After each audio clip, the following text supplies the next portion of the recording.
گر بمیرم در غریبی تاجیکستانم بره، گر بمیرم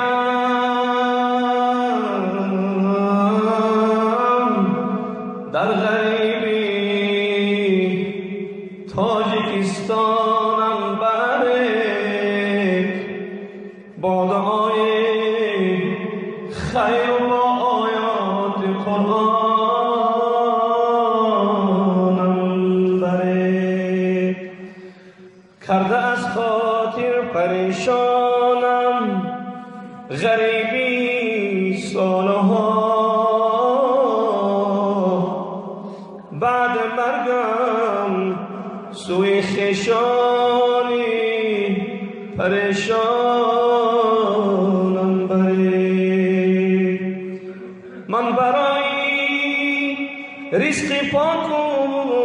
پاره نان آمدم، سوی اهل خاندان با پاره نانم بره، یا مختلان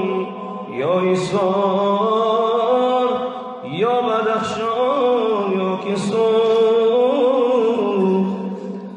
در غریبی سخت رنجید جسم و جانم التماس، بعد مرگم کنج خاکی تاجیکستانم بره، بعد مرگم کنج خاکی تاجیکستانم بره. هر کجایی میتوانیدم گذاریدم در وطن، گر مرا انسان بدانه تاجیکستان